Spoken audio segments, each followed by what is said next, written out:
Yo, what's going on, guys? Mush back at it with another video. Here to talk about something that's been gaining a little bit of traction with Valve noting to have banned Steam games that force players to watch advertisements. Now, this has actually been in place for a few years, but it seems like Valve has actually created an official page for it.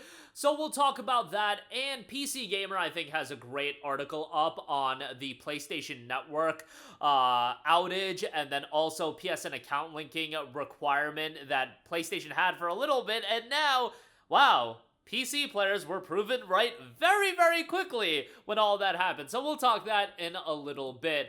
But first of all, Valve banning all Steam games that force players to watch advertisements as noted on Eurogamer. Now, SteamDB did note that this has been in place for the last 5 years. However, now they do have a dedicated page describing that in-game ads or ad-based revenue models are not allowed in Steam games. And what that means is games that break up the gameplay with a literal advertising. It's not a case of I think it was like Alan Wake 1 that had like a Verizon billboard or something like that. Like, that is integrated into the game, and I don't see that to be too big of a problem, especially if it makes sense within the context of a game if there's paid product placement. I don't think that's anything too crazy. As long as it's not game-breaking, I don't find that to be that big of a deal. But advertising in the sense to break up gameplay or promote something, yeah, that's a big problem, and you can't be having that. On top of that, this is something that I think would be more relevant to free games, like free-to-play titles, and a way to monetize them. And I've seen like games on other platforms do that, where they got to make money somehow, so they have these intrusive ads and whatnot as a part of the game. But thankfully, it won't push them to do stuff like this, and Valve already has something like this in place that notes developers should not utilize paid advertising as a business model in their games, such as requiring players to watch or otherwise engage with advertising in order to play or gaining gameplay behind advertising. If your game's business model relies on advertising on other platforms, you will need to remove those elements before shipping on Steam. Some options you could consider including switching to a single purchase paid app, or making your game free to play with optional upgrades sold via microtransactions or downloadable content.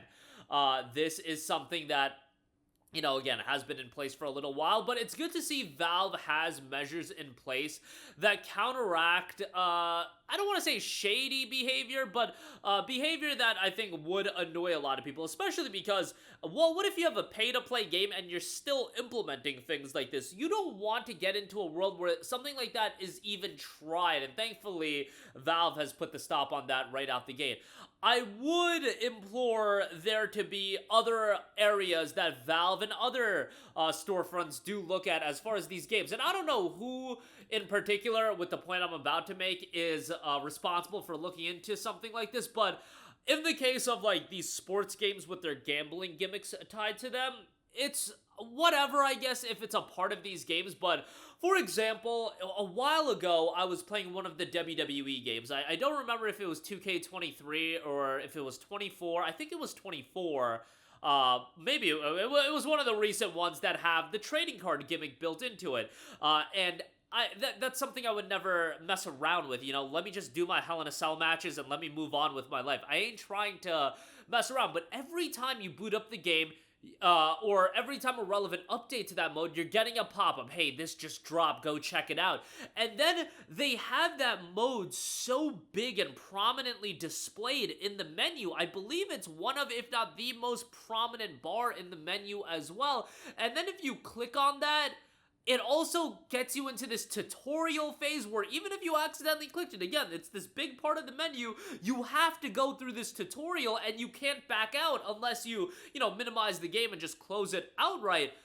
That's obviously done so they could get your foot in the door more and more into just the world of microtransactions. And that, to me, is incredibly malicious in the sense of, should this gambling aspect even be enabled in a game that you've got a lot of kids playing it? Sure, that is already a question to have, but also pushing people into it, I feel like that's something more people gotta look at. And I know that there has been a lot of debate on whether or not that is something that should be available, but man, I wish we could get some bans in place on that, because I feel like they're skirting a very fine line here. They're walking a very fine line here about what they can get away with. Like, this is a game that so many people are playing, and you just got these gambling gimmicks gimmicks attached to them. People can go down a nasty rabbit hole when it comes to spending money. And yo, if you're a kid, those shiny cards and whatnot, whatever it may be, I think that mode in particular gives you a couple free packs, so you already get the dopamine rush going of opening up packs. Like,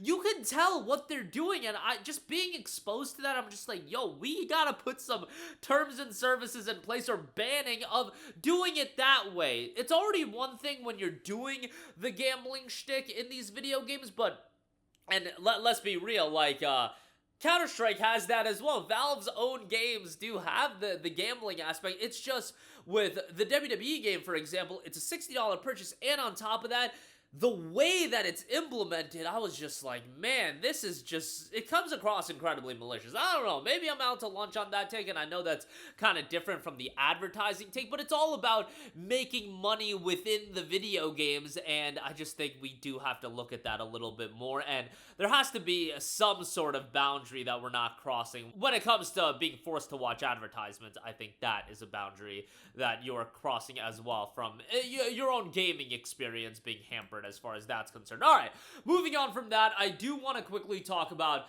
the PlayStation Network outage. If you're not familiar with it, I'm sure most of you are, but PSN went down for just about 20 hours or so Friday night into Saturday, and PlayStation had very little transparency as far as why it was down. However, this has led to the discussion. PC Gamer, I didn't even realize this because the PSN account linking thing is so far removed from my memory at this point, just because I'm covering so many things, and thankfully, we got the W on that. Let's move on from it, but man, PSN going down for 24 hours or 20 hours, whatever it was, the fact that they wanted to implement mandatory PSN account linking for you to play games, think about that for a second. So for that 24 hours or 20 hours, if the PSN mandatory account linking was still in place, you'd be locked out of your games. That's literally the reality that would have happened if it was just a couple of weeks ago where they removed PSN account linking. Just a couple of weeks ago, people would have been locked out of their games for 20 hours, and Sony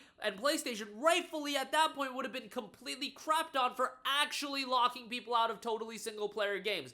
They have no grounds anymore to do mandatory PSN account linking. Y'all already experienced a crazy network outage in 2011, and now you had another network outage. Sure, it may have only been for 20 hours, but the level of transparency that they offered you for that, they should have no goodwill anymore. They already have very little goodwill. They're canceling games left and right. And by the way, what genre did they really want to get into with all these games that they canceled, that they were all failures? Oh, I can't really, it was live service games that require an online connection all the time.